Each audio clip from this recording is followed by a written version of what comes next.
यानी लापास से चौंकाने वाली तस्वीर सामने आई। वहां संसद सत्र के दौरान सरकार और विपक्ष के नेताओं ने एक दूसरे पर लात और घूंसों की बरसात कर संसद में बोलीविया की पूर्व राष्ट्रपति की गिरफ्तारी की रिपोर्ट पेश की गई। लेकिन इसी के साथ सदन में हंगामा शुरू हो गया। सामने आई तस्वीरों में दो नेता एक दूसरे से धक्का मुक्की करते नजर आए और दोनों ने एक दूसरे पर लात घूंसों की बरसात शुरू कर दी। एक दूसरे को फर्श पर गिराकर पीटते नेताओं को देखकर लग रहा था मानो किसी एक्शन फिल्म का सीन चल रहा हो। वहां मौजूद दोनों के समर्थक अपने आप नेता को पकड़कर बीच बचाव करते नजर आए, जिसके बाद उनमें एक अपने आप ही संसद से बाहर जाता दिखा, जबकि अंदर मौजूद बाकी नेताओं में काफी देर तक गहमा-गहमी जारी रही। जम्मू से चौंकाने वाली कुछ तस्वीरें सामने आई। वहां सड़क धंसने से 4 गाड़ियां हादसे का शिकार हुई, जिससे उन्हें भारी नुकसान पहुंचा, क्योंकि जिस वक्त यह हादसा हुआ वो गाड़ियां तब वहां से गुजर रही थी। तभी अचानक सड़क धंस गई और चारों गाड़ियां नीचे जा गिरी।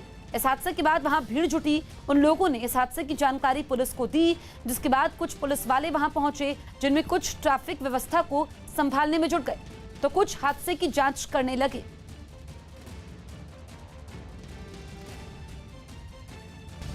अगले साल उत्तर प्रदेश में होने वाले चुनाव से पहले कांग्रेस को जबरदस्त झटका लगा और जितिन प्रसाद बीजेपी में शामिल हो गए। कांग्रेस के बड़े ब्राह्मण चेहरों में एक माने जाने वाले जितिन प्रसाद पिछले कई दिनों से पार्टी हाईकमान से नाराज बताए जा रहे थे और उनकी यह नाराजगी उस समय जग जाहिर हो गई जब वो बीजेपी में शामिल हो गए। जितिन प्रसाद ने केंद्रीय मंत्री पीयूष गोयल की मौजूदगी में बीजेपी की सदस्यता ली। पीयूष गोयल ने भगवा गमछा ओढ़ाकर और गुलदस्ता देकर उनका पार्टी में स्वागत किया। बीजेपी में शामिल होने के बाद जितिन प्रसाद ने पीएम की तारीफ तो की ही, साथ ही यह भी जता दिया कि इससे पार्टी को बहुत फायदा होगा। यही नहीं, उन्होंने बेबाक अंदाज में कांग्रेस छोड़ने की वजह भी बता दी। अगर आप अपने लोगों के हितों की रक्षा नहीं कर सकते, उनके लिए काम नहीं आ सकते, तो आपका राजनीति और उस दल में रहने में क्या औचित्य? इस प्रेस कॉन्फ्रेंस के बाद वो जेपी नड्डा से मिलने उनके घर भी गए। इस वक्त कुछ हलचल है। मुझे लगता है कि जेपी नड्डा के आवास के बाहर जितिन प्रसाद आ चुके हैं भगवा गमछे के साथ। लेकिन जितिन प्रसाद के यूं कांग्रेस छोड़ने पर पार्टी नेता भड़क गए। अभी 4 दिन पहले समाजवादी पार्टी के अखिलेश यादव जी के यहाँ भोजन करके आए हैं, अब भाजपा में चले गए, तो कैसा चरित्र माना जाए?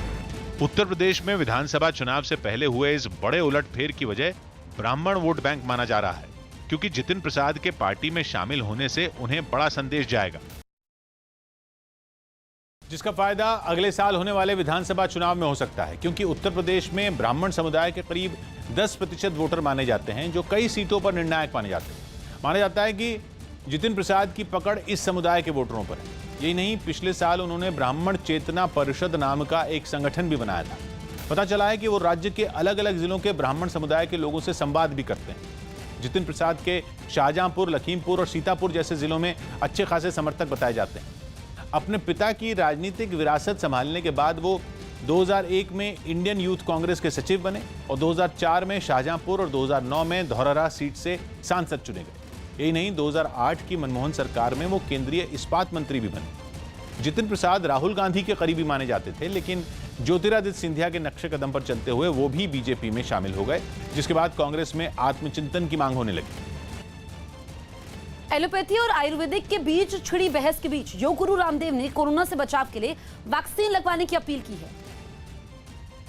सबको मुफ्त वैक्सीन लगेगी, तो डबल वैक्सीन की डोज लगवाएं। या कब तक लगवा रहे हैं वैक्सीन? जल्दी लगवा लें। एलओसी के पास वैक्सीन लगाने की मुहिम चलाई गई।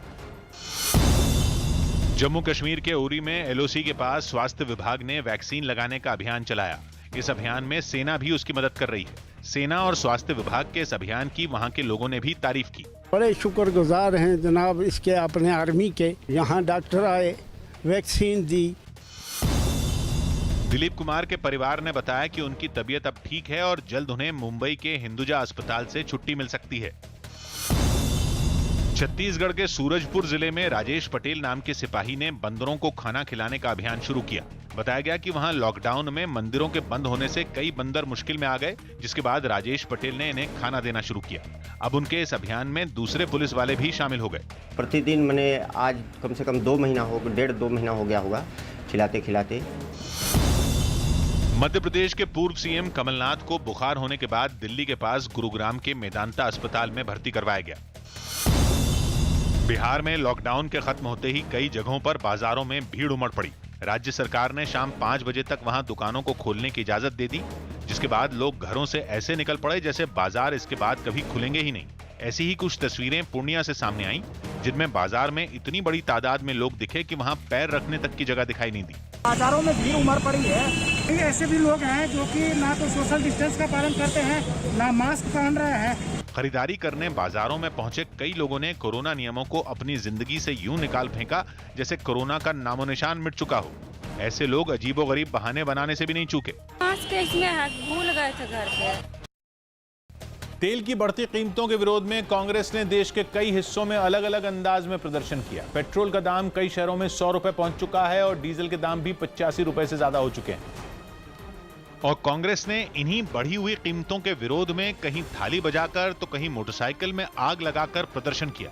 पंजाब के लुधियाना में पार्टी कार्यकर्ताओं ने मोटरसाइकिल एक घोड़ा गाड़ी पर रखी। वो पहले उसे सड़कों पर लेकर घूमे और फिर एक जगह रुककर मोटरसाइकिल में आग लगा दी।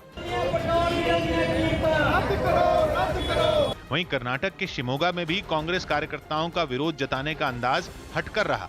उन्होंने पेट्रोल के दाम के सेंचुरी लगाने की खुशी में मिठाई बांटी और थाली बजाते हुए नारे लगाने लगे, जिसका मकसद केंद्र सरकार पर तंज कसना था। केरल के एर्नाकुलम में तो पार्टी कार्यकर्ता पेट्रोल पंप पर क्रिकेट खेलने लगे। वहां पेट्रोल पंप बिल्कुल खाली दिखा और केवल प्रदर्शन करने वाले लोग ही नजर आए, जिन्होंने तेल की कीमतों का विरोध करने के लिए बैट और बॉल उठा लिया और खेलते हुए बढ़ी कीमतें वापस लेने की मांग की। दिल्ली पुलिस की 2 कांस्टेबल के डांस का वीडियो वायरल होने के बाद विभाग ने उनको नोटिस जारी किया। आरोप है कि कोरोना के समय लगाई गई ड्यूटी के वक्त ये वीडियो बनाया गया। दिल्ली में ड्यूटी में 2 पुलिस वालों ने वीडियो बनाया तो डीसीपी ने नोटिस भेजकर जवाब मांग लिया। इन 2 पुलिस कर्मियों में एक महिला पुलिसकर्मी भी है। सोशल मीडिया में इनका बनाया हुआ वीडियो बहुत वायरल हो रहा है, जिसमें दोनों ही वर्दी में नजर आ रहे हैं। चेहरे चेहरे चेहरे चेहरे तो और बतेरे से पर दिल तेरी बहन पे उसकी गेल मलेने फेरे से। सोशल मीडिया पर इनके जो वीडियो वायरल हुए हैं उनमें से 15 सेकंड की क्लिप भी है। हरियाणवी बोल वाले इस गाने में महिला पुलिसकर्मी एक कुर्सी पर बैठी है, जबकि दूसरा शख्स उसके पास खड़े होकर गाने पर डांस कर रहा है। बीच बीच में कुर्सी पर बैठे बैठे ही महिला पुलिसकर्मी भी उसका साथ देती दिखती है। गाने के बोल कुछ इस तरह हैं कि चेहरे तो बहुत सारे देखे, लेकिन दिल जिस पर आया वो उसकी बहन है, जिसके साथ 7 फेरे लेने हैं। चेहरे चेहरे चेहरे चेहरे तो और बतेरे से पर दिल तेरी बहन पे उसकी गेल मलेने फेरे से। जिन 2 पुलिस कर्मियों के वीडियो वायरल हुए हैं ये दोनों ही मॉडल टाउन थाने में तैनात है। बताया जा रहा है कि इन्होंने लॉकडाउन के दौरान कई मनोरंजक वीडियो बनाई। न्यूज़ 18 के पास भी इनकी ऐसी 2 वीडियो है जिसमें महिला ने तो मास्क पहना है, लेकिन दूसरे शख्स ने मास्क भी नहीं पहना। यानी कि कोरोना महामारी के दौरान नियमों की अनदेखी करने का आरोप भी अब इन पे लग रहा है। इन दोनों का ऐसा ही एक और वीडियो वायरल हुआ है, जिसमें हरियाणवी गाने के बोल इस तरह हैं कि तू मेरी जिगर का छल्ला और जान है। पेड़ के आसपास बनाए गए इस वीडियो में भी महिला पुलिसकर्मी कुर्सी पर बैठी दिखती है। ये वीडियो करीब 30 सेकंड का है। डांस का ये वीडियो वायरल हुआ तो दिल्ली पुलिस ने इसमें नजर आने वालों की पहचान और तलाश शुरू कर दी। जल्दी पता चला कि इनमें से एक का नाम विवेक माथुर है, जो कि कांस्टेबल है, तो महिला पुलिसकर्मी हेड कांस्टेबल शशि बताई गई। 7 जून को DCP north west Usha Ranganani ने दोनों को नोटिस जारी कर जवाब मांगा है। नोटिस में कहा गया है कि इस संज्ञान में आया कि मॉडल टाउन पुलिस स्टेशन में तैनात महिला हेड कांस्टेबल शशि और कांस्टेबल विवेक माथुर ने लॉकडाउन में ड्यूटी के दौरान कई मनोरंजक वीडियो बनाए और सोशल मीडिया प्लेटफॉर्म पर पोस्ट किए। वीडियो खूब वायरल हो रहे हैं। इन वीडियो में कांस्टेबल विवेक ने मास्क भी नहीं पहना था और दोनों सोशल डिस्टेंसिंग का पालन करते हुए नजर नहीं आए। एक अनुशासित पुलिस बल के सदस्य होने के नाते दोनों का आचरण उनकी ड्यूटी के दौरान गैर पेशेवर मालूम होता है। दोनों का यह काम अपने आधिकारिक कर्तव्यों में लापरवाही और उपेक्षा जैसा है, इसलिए दोनों को कारण बताओ नोटिस भेजा जा रहा है। उनकी इस चूक के लिए उनके आचरण की निंदा क्यों नहीं की जानी चाहिए? शौक के चक्कर में अब दोनों पुलिसकर्मियों को अपने ही विभाग को जवाब देना पड़ेगा। जाहिर है कि पुलिस ने पूरे मामले को गंभीरता से लिया है। इन दोनों को जवाब देने के लिए 15 दिन का समय दिया गया है। साथ ही पुलिस ने कहा है कि अगर इनकी तरफ से कोई जवाब नहीं आता तो ये माना जाएगा कि इनके पास अपने पक्ष में कहने के लिए कुछ नहीं है। ऐसे में कार्रवाई एक तरफा होगी, यानी कि अब दोनों पर ही कार्रवाई की तलवार लटक रही है। उत्तराखंड के धारचूला से एक दिल दहला देने वाला वीडियो सामने आया। वहां पहाड़ खिसकने से हड़कंप मच गया। कुछ दिन पहले इसी इलाके में पहाड़ खिसकने से 3 लोगों की मौत हो गई। लेकिन एक बार फिर कुछ वैसा ही हादसा हो गया। सामने आई तस्वीरों में पहाड़ का बड़ा हिस्सा टूटकर नीचे गिरता नजर आया।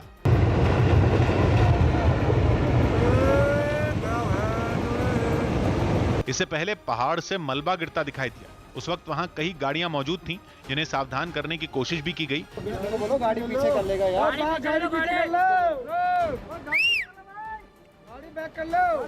लेकिन तभी पहाड़ का एक बड़ा हिस्सा देखते ही देखते नीचे आ गिरा, जिसके बाद हर तरफ धूल का गुबार छा गया। हालांकि पहाड़ खिसकने से पहले ही वहां ट्रैफिक बंद कर दिया गया था, जिससे कोई बड़ा नुकसान नहीं हुआ। लेकिन सड़क पर मलबा गिरने से भारत चीन सीमा को जोड़ने वाला यह अहम रास्ता बंद हो गया। सप्लाई ले जा रहे सेना के कई ट्रक भी रास्ते में ही फंस गए। इलाके के लोगों को भी मुसीबतों का सामना करना पड़ा। बिहार के दरभंगा पहुंचे आरजेडी नेता तेज प्रताप यादव के दौरे के समय कोरोना नियमों की जमकर धज्जियां उड़ाई गई। तेज प्रताप वहां के सबसे बड़े मेडिकल कॉलेज और अस्पताल में तैयारियों को देखने पहुंचे थे। इस बीच हाथों में पार्टी का झंडा थामे उनके समर्थक जमकर नारेबाजी करने लगे। सोशल डिस्टेंसिंग की बात तो दूर, भीड़ में शामिल कुछ कार्यकर्ता बिना मास्क के ही नजर आए। उनके साथ पहुंचे लोगों ने कोरोना नियमों को ताक पर रख दिया। वहां धक्का मुक्की जैसे हालात पैदा हो गए। हालांकि इस बीच तेज प्रताप अस्पताल परिसर में जमा पानी को देखकर भड़के और अस्पताल प्रशासन को जमकर खरी खोटी भी सुनाई। इसके बाद तेज प्रताप आईसीयू वार्ड में पहुंचे और वहां भर्ती मरीजों का हाल जाना। दौरे के समय वहां के हालात देखकर उन्होंने राज्य सरकार पर जमकर हमला बोला। इसमें जो लापरवाह है तो सरकार तो है ही लापरवाह, क्योंकि उसके देख रेख में, सरकार के देख रेख में ये अस्पताल है। खासकर जो स्वास्थ्य मंत्री हैं जो बने हैं अभी कुर्सी पे बैठे हुए हैं, घर से निकलें और निकल करके देखें। कोरोना काल में कोई सत्ताधारी, न मंत्री न विधायक जनता को नहीं देख रहा है। कोलकाता में एक इमारत में छिपे 2 इनामी बदमाशों को एसटीएफ और पुलिस के जवानों ने मुठभेड़ में ढेर कर दिया। बताया गया कि मारे गए दोनों बदमाश पंजाब के मोस्ट वांटेड गैंगस्टर थे, जिन्हें पंजाब पुलिस और कोलकाता पुलिस ने जॉइंट ऑपरेशन में मार गिराया। जिस इमारत के अंदर ये बदमाश छिपे थे, उसके सामने वाली इमारत की बालकनी से एक शख्स ने इस घटना का वीडियो बनाया। भीतर चलो, फायरिंग होती है ना, फायरिंग। कुछ ही देर में वहां से गोलियां चलने की आवाज सुनाई दी और इमारत के अंदर से कुछ जवान बाहर की तरफ भागते नजर आए। इमारत से बाहर आए जवानों ने मुठभेड़ में घायल हुए अपने एक साथी को वहां से निकाला और गाड़ी में बिठाकर अस्पताल भेजा। मुठभेड़ खत्म होने के बाद वहां बाकी जांच एजेंसियां भी पहुंच गई। सीआईडी की टीम भी है, यहाँ पर बॉम्ब स्क्वाड भी आए हैं सीआईडी की तरफ से। मारे गए बदमाशों के नाम जयपाल भुल्लर और जसप्रीत जस्सी बताए गए, जिनकी पंजाब पुलिस को लंबे वक्त से तलाश थी। पंजाब के लुधियाना में 2 पुलिस सब इंस्पेक्टर की हत्या के मामले में इनकी तलाश की जा रही थी और इस महीने की 6 तारीख को पुलिस ने बंगाल के बीरभूम से इनके 2 साथियों को गिरफ्तार किया। बताया गया कि उन्हीं दोनों से पूछताछ में इन दोनों बदमाशों के कोलकाता में छिपे होने की खबर मिली और मारे गए बदमाश जयपाल भुल्लर पर 10 लाख का इनाम था, जबकि जसप्रीत जस्सी पर 5 लाख का इनाम रखा गया। पुलिस को यह जानकारी भी मिली कि मारे गए दोनों बदमाश पिछले महीने की 22 तारीख से कोलकाता में छिपे हुए थे। मेहुल चोकसी की कथित गर्लफ्रेंड ने दावा किया कि उसे चोकसी के भगोड़े होने के बारे में जानकारी नहीं थी। Following much the India news, if that's okay, and also I'm not following, list of fraudsters and these people, so I haven't been aware of his real name and background until last week. Unnao में corona संकट के बीच dance programme का आयोजन किया गया। UP के उन्नाव में corona नियमों की अनदेखी कर डांस प्रोग्राम का आयोजन किया गया। प्रशासन का नाइट कर्फ्यू पालन करवाने का अभियान धरा का धरा रह गया। मामला सामने आने पर पुलिस ने आयोजनकर्ताओं के खिलाफ मामला दर्ज कर लिया है। मध्य प्रदेश की इंदौर पुलिस ने नकली नोट बनाने वाले आरोपी को गिरफ्तार कर उसके पास से 2.5 लाख से ज्यादा के नकली नोट जब्त किए हैं।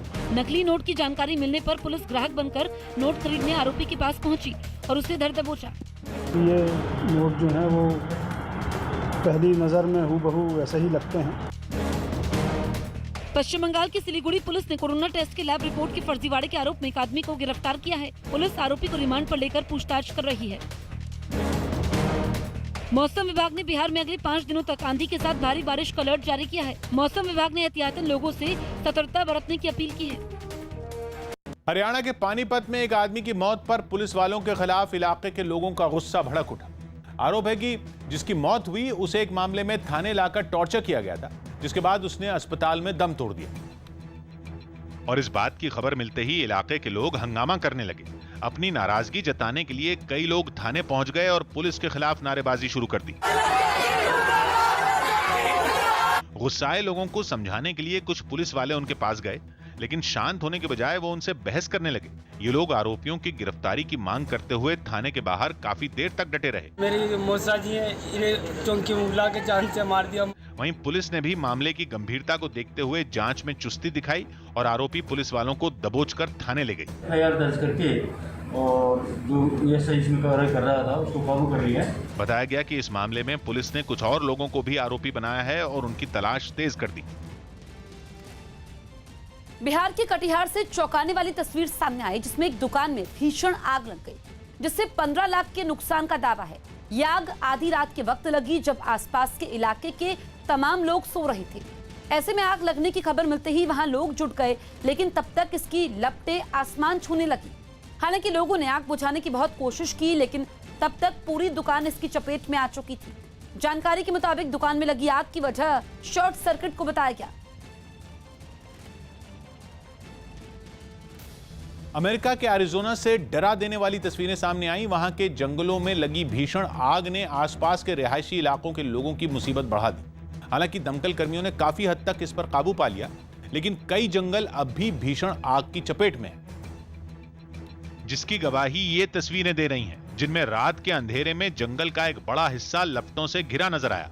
ऐसा लगा मानो पूरे जंगल में अंगारों की चादर बिछी हुई हो। एक तरफ नीचे जमीन पर ऊंची ऊंची लपटें उठती दिखी, तो दूसरी ओर आसमान में चारों तरफ काला धुआं फैलता नजर आया। ऐसी आग पर काबू पाना दमकल कर्मियों के लिए बहुत बड़ी चुनौती साबित हुआ, लेकिन कड़ी मशक्कत करते हुए दमकल कर्मी अपने काम पर लगे रहे, जिसके लिए इन लोगों ने हवाई मदद भी ली। इस दौरान जंगल के ऊपर से उड़ता एक हवाई जहाज आग बुझाने वाले केमिकल की बौछार करता दिखा। कुछ हिस्सों में धीरे धीरे आग की लपटों का दायरा कम होता नजर आया। बताया गया कि भीषण आग की वजह से आसपास के रिहायशी इलाकों को खाली करने का नोटिस दिया गया था, लेकिन जैसे जैसे दमकल कर्मियों को आग बुझाने में कामयाबी मिलती गई, कई जगहों से यह आदेश वापस लेकर लोगों को अलर्ट रहने की सलाह दी गई। यूपी के मुरादाबाद में एक हैरान करने वाला वीडियो सामने आया। वहां दो गुटों के बीच जमकर पथराव हुआ, जिसमें कुछ लोग घायल हो गए। बताया गया कि दोनों गुट एक बार पहले भी भिड़ चुके हैं और उसी विवाद में एक बार फिर दोनों पक्षों के बीच एक बार फिर हिंसक झड़प हुई। सामने आई तस्वीरों में दोनों तरफ के लोग छतों पर चढ़कर पथराव करते नजर आए। लोगों ने एक दूसरे पर जमकर पत्थर फेंके। जानकारी मिलने पर पुलिस भी वहां पहुंची, लेकिन पुलिस को देखते ही बवाल कर रहे लोग फरार हो गए। पथराव में दोनों ही तरफ के कुछ लोग घायल हो गए। पुलिस ने भी वीडियो के आधार पर आरोपियों की तलाश शुरू कर दी है।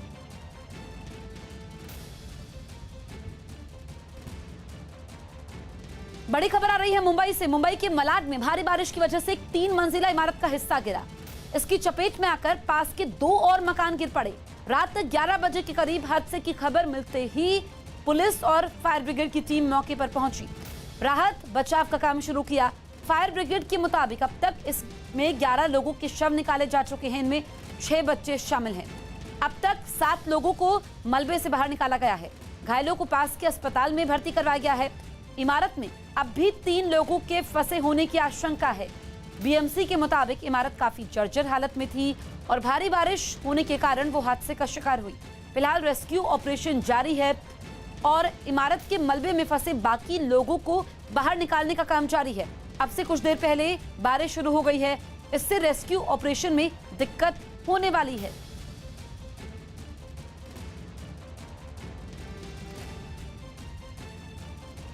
टू की एक इमारत थी, वो जो गिर गई है, वो गिरते समय सामने वाली बिल्डिंग पे गिर गई।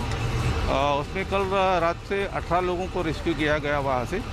उसमें से अभी तो सुबह तक 11 लोगों की मौत हो गई है और 7 लोग उसमें के इंजर्ड हैं। उस घटने की पूरी तहकीकात पुलिस करेंगे। जो कुछ भी कानूनी कार्रवाई करनी है वो ज़रूर हम करेंगे। मुंबई के मलाड मालवनी इलाके में एक 3 मंजिला इमारत के अचानक ढह जाने से ये पूरा हादसा हुआ है, जिसमें 11 लोगों की मौत हुई है, जबकि 8 से ज्यादा लोग अभी भी बुरी तरह से घायल हैं। उन्हें अलग अलग अस्पतालों में जो है वो भेजा गया हुआ है। ये हिस्सा आप देख रहे हैं, ये टूटी हुई इमारत का हिस्सा है। उसके दूसरी तरफ का हिस्सा जो ढहा है वो अपने साथ सामने वाली जो दीवार है, जो 2 मंजिला मकान थे, उसके ऊपर जा गिरे और इसके बाद ये पूरा हादसा हुआ है। फिलहाल जो है रेस्क्यू ऑपरेशन जारी है। 11 लोगों को जो है 11 लोगों की डेड बॉडीज मिली हैं जो मलबे में दबी हुई थी, जबकि 8 लोग बुरी तरह से जख्मी अवस्था में जो है वो बाहर निकाले गए हैं, जिसमें से ज़्यादातर बच्चे हैं, साथ ही साथ महिलाएं हैं। खास बात यह है कि इस ये जो पूरा हादसा हुआ रात 11 बजे के करीब उस वक्त हुआ जब लोग सोने जा रहे थे। अचानक जो है इमारत का हिस्सा हिलना शुरू हुआ और इसके बाद पूरा का पूरा एक हिस्सा सामने वाले ग्राउंड+2 की जो इमारत थी उसके ऊपर जा गिरा। निश्चित तौर पर हादसे में अभी भी 3 लोगों की आशंकित तौर पर जो लापता हैं उनकी तलाश जारी है। सबसे अहम बात यह है कि लगातार मूसलाधार जो बरसात हो रही थी, उस मूसलाधार बरसात का असर जो है वो साफ तौर पर दिखाई पड़ा। अवैध रूप से तैयार की गई इमारत थी, जिसको लेकर कहीं न कहीं विवाद है। पूरी मालूनी तैयार है भाई साहब, अवैध रूप से पूरी मालूनी में घर तैयार है, उसको आप काम तोड़ने का आजीदी का अवैध रूप। आज सुनो 10 साल से, सुनिए 10 साल 15 साल से 3-3 4-4 महला बन रहा है अवैध रूप से। यहाँ कलेक्टर सब पैसा खा के बैठा हुआ है, नहीं तो ये घर नहीं बनता था, किसी के पास परमिशन नहीं है। स्थानीय लोग जो है निश्चित तौर पर उनका गुस्सा है कि जब अवैध तरीके से तैयार किया जा रहा था उस दौरान किसी भी तरह से ध्यान नहीं दिया गया और इसी की वजह से ये हादसा हुआ है। फिलहाल इस वक्त रेस्क्यू ऑपरेशन, सर्च और रेस्क्यू ऑपरेशन जारी है। मॉनसून की पहली दस्तक के साथ ही मुंबई पानी पानी हो गई है। कई इलाकों में सड़कों पर पानी भर गया, जिससे कई जगहों पर शहर की रफ्तार पर ब्रेक लग गया। मुंबई के निचले इलाकों, खासकर हिंदमाता में सड़कों पर जल जमाव दिखा। सायन, बांद्रा, कुर्ला, चेंबूर, कोलाबा, सांता क्रूज और गिरगांव में बुधवार को जोरदार बारिश हुई। मौसम विभाग ने शहर के कुछ इलाकों में भारी से भारी बारिश की चेतावनी दी है। मौसम विभाग की ओर से कहा गया है कि अगले 2 दिन मुंबई के लिए और भी मुसीबत भरे हो सकते हैं। लिहाजा बीएमसी ने लोगों को चेतावनी दी है कि जरूरी न होने पर लोग घरों से बाहर ना निकले, क्योंकि हालात बिगड़ने पर वो फंस सकते हैं। मुंबई समेत ठाणे, रायगढ़ और पालघर जिले को ऑरेंज जोन में रखा गया है। मौसम विभाग की तरफ से तेज बारिश के अलर्ट के बाद ही एनडीआरएफ के जवानों को मुंबई, ठाणे, पालघर, रायगढ़, रत्नागिरी और सिंधुदुर्ग के जिलों में तैनात किया जाएगा। बारिश और उससे होने वाली परेशानी से निजात दिलाने के लिए एमएमआरडीए ने 24 घंटे का इमरजेंसी मॉनसून कंट्रोल रूम बनाया है।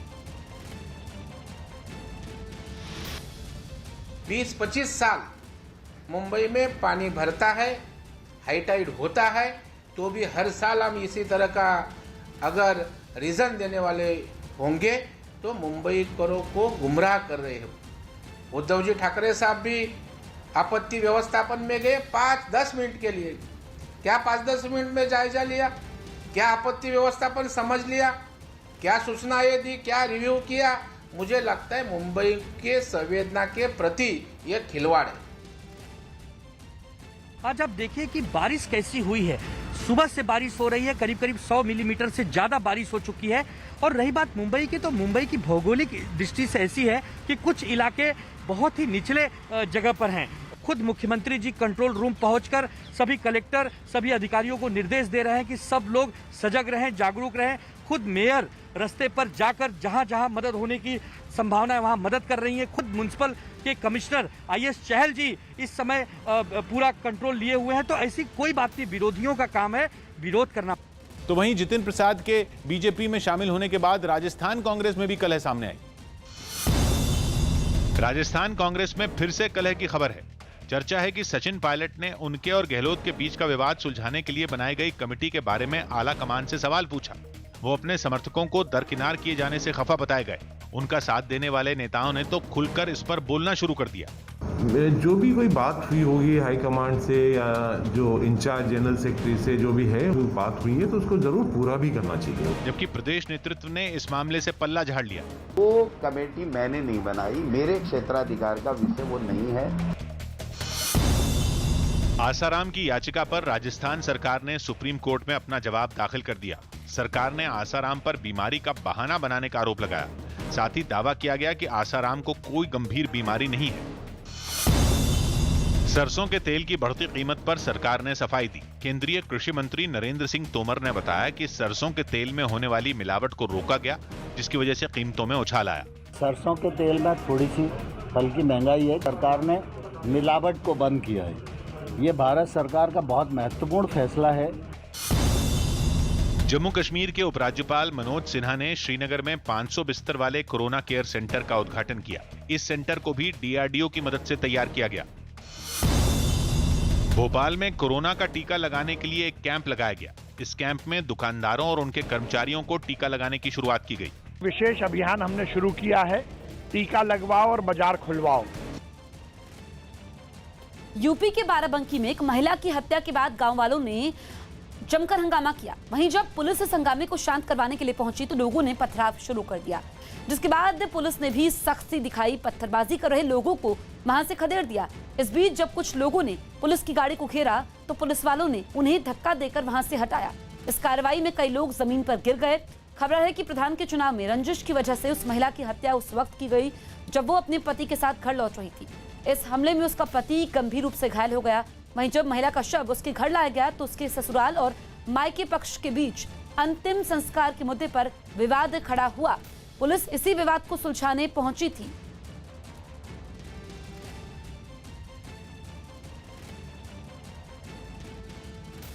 मुंबई में संतोष हुलावले नाम के एक आदमी ने 3 अलग अलग तरह के खास रोबोट बनाए और दावा किया कि कोरोना महामारी से लड़ाई में ये काफी मददगार साबित होंगे। संतोष अब तक 18 रोबोट बना चुके हैं। लेकिन उनके बनाए ये 3 रोबोट इन दिनों काफी सुर्खियां बटोर रहे हैं, क्योंकि इन्हें बनाने वाले संतोष हुलावले का दावा है कि ये तीनों कई अलग अलग कामों में माहिर हैं। मसलन खाने पीने की चीजें और दवाइयों को एक जगह से दूसरी जगह ले जाना हो, या कोरोना मरीजों का अकेलापन दूर करने की बात हो, या गले लगाकर उन्हें हिम्मत देनी हो, ऐसी कई खूबियां इन रोबोट में बताई गई। यही नहीं, दावा किया गया कि अगर किसी अस्पताल में आग लग जाए या फिर ऐसी कोई खतरनाक घटना घट जाए तो वहां भी ये बेहद अहम भूमिका निभाएंगे। ये तीनों रोबोट मैंने स्पेशली कोरोना के लिए बनाया है। इन तीनों रोबोट्स की इसमें अलग अलग भूमिका होने वाली है। खास बात यह कि इन्हें आत्मनिर्भर भारत अभियान के तहत बनाया गया है और उम्मीद की जा रही है कि कोरोना के इस दौर से निपटने में ये काफी मददगार साबित हो सकते हैं। इस वक्त की बड़ी खबर आपको बता दें, कोरोना पर केंद्र की नई गाइडलाइंस आई है। 5 साल तक के बच्चों को मास्क जरूरी नहीं है। ये अहम गाइडलाइंस हैं और बच्चों को रेमडेसिविर इंजेक्शन नहीं देने के भी निर्देश दिए गए हैं। बच्चों में लक्षण नहीं होने पर टेस्ट ना करवाएं। तो ये जो केंद्र की नई गाइडलाइंस आई है, इसमें 5 साल तक के बच्चों को मास्क जरूरी नहीं है और अगर बच्चों में लक्षण नहीं है तो फिर टेस्ट नहीं करवाना है। साथ ही बच्चों को रेमडेसिविर इंजेक्शन भी नहीं लगाने के निर्देश दिए गए हैं। तो पहले यह कहा जा रहा था कि जब तीसरी लहर आएगी तो फिर बच्चों को खतरा ज्यादा होगा, लेकिन उसके बाद जो एक्सपर्ट्स ने कहा कि ऐसी कोई आशंका नहीं है। अब केंद्र की ये नई गाइडलाइंस बच्चों को लेकर के, यानी कि जो बच्चे 5 साल तक के हैं उनको मास्क नहीं लगाना है। ये अहम गाइडलाइंस केंद्र की तरफ से दी गई है। कोरोना पर हम देख रहे हैं कि देश में केसेस भी तेजी से कम हो रहे हैं, लेकिन मास्क लगाना है पर 5 साल तक के बच्चों को मास्क नहीं लगाना है और बच्चों को रेमडेसिविर इंजेक्शन भी नहीं लगाने के निर्देश दिए गए हैं।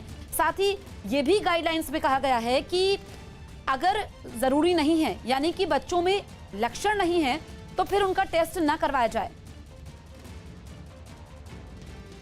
यूपी की भदोही से चौंकाने वाला एक वीडियो सामने आया।